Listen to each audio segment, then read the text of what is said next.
Assalamualaikum warahmatullahi wabarakatuh. Perkenalkan, nama saya Niha Novida Wirina dari kelas PGMI 3D. Di sini saya akan menjawab soal-soal UTS dari mata kuliah kurikulum dan pembelajaran dosen pengampu Ibu Maftuka MPDI. Soal yang pertama yaitu bagaimana kurikulum dapat disesuaikan dengan kebutuhan dan karakteristik siswa dalam konteks pembelajaran di sekolah. Jadi jawabannya dapat dilakukan dengan melakukan tinjauan-tinjauan maupun evaluasi terhadap kurikulum sebelumnya atau yang telah dijalankan. Serta dapat dilakukan dengan menganalisis kebutuhan-kebutuhan dan karakteristik siswa yang berbeda-beda. Sehingga perancang kurikulum dapat mengetahui apa saja yang benar-benar dibutuhkan sesuai dengan kondisi di lingkungan dan perkembangan zaman. Sehingga kurikulum yang telah direncanakan atau dilaksanakan dapat memenuhi atau sesuai dengan kebutuhan siswa dan sesuai dengan karakter siswa. Untuk itu pembelajaran dapat terlaksana secara efektif dan efisien. Berikutnya soal yang nomor 2 yaitu apa yang dimaksud dengan pembelajaran berbasis proyek dan bagaimana guru dapat mengintegrasikan dalam kurikulum.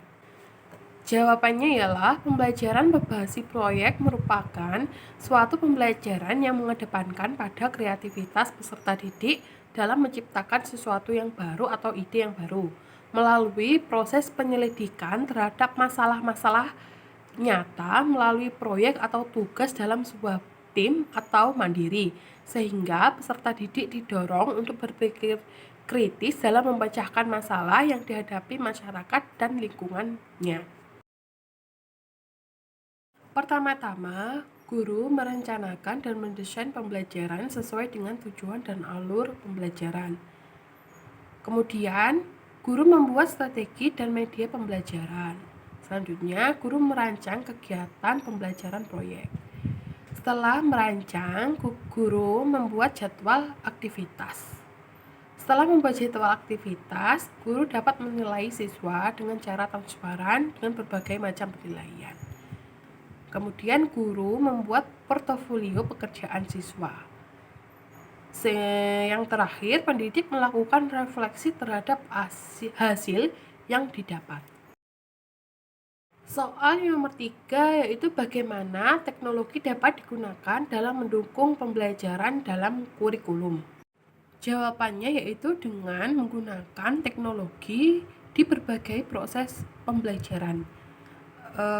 Contohnya itu penggunaan internet, proyektor, YouTube atau video dalam menyampaikan materi atau informasi. Selain itu, penggunaan fitur seperti Google Meet dapat mempermudah pendidik dalam berinteraksi jarak jauh dengan peserta didik. Selain itu, dengan menggunakan quizzes, yaitu dapat mempermudah guru dalam memberikan sebuah tes pembelajaran kepada peserta didik. Soal yang nomor 4 yaitu mengapa evaluasi kurikulum sangat penting dilakukan dan berikan contoh konkret evaluasi kurikulum. Jawabannya, evaluasi sangat penting dilakukan dalam upaya peningkatan kualitas dan isi kurikulum. Karena dengan diadakannya evaluasi kurikulum, pengajar dapat menyusun dan memperbaiki rencana pembelajaran yang akan digunakan apabila tidak dapat berjalan sesuai dengan rencana awalnya. Tentunya evaluasi kurikulum bertujuan untuk mengetahui apa saja hambatan-hambatan atau kekurangan dalam pelaksanaan kurikulum. Contoh evaluasi yaitu evaluasi program kerja sekolah pada bidang kurikulum dan kegiatan pembelajaran. Ada beberapa kegiatan, yakni antaranya peningkatan pemahaman tentang kurikulum merdeka. Yang kedua, pembuatan kurikulum merdeka. Yang ketiga, pembuatan modul ajar atau RPP oleh sekolah.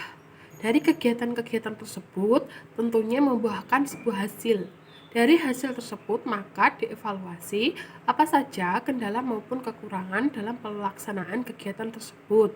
Setelah melakukan evaluasi tentang mengenai kendala atau kekurangan dalam melaksanakan kegiatan tersebut, maka pihak sekolah melaksanakan atau membuat sebuah solusi pemecahan masalah dari masalah tersebut.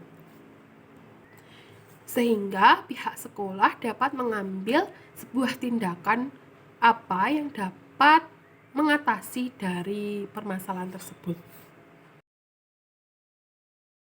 Soal nomor 5 yaitu jelaskan dan berikan contoh konkret guru dalam melakukan penilaian dalam pembelajaran yang efektif. Untuk mengetahui pembelajaran yang dilaksanakan efektif dan materi-materi yang telah diberikan telah diterima oleh peserta didik, maka seorang pendidik perlu melakukan beberapa penilaian atau asesmen. Contohnya dalam pembelajaran, guru dapat melakukan sebuah penilaian berupa tes tertulis.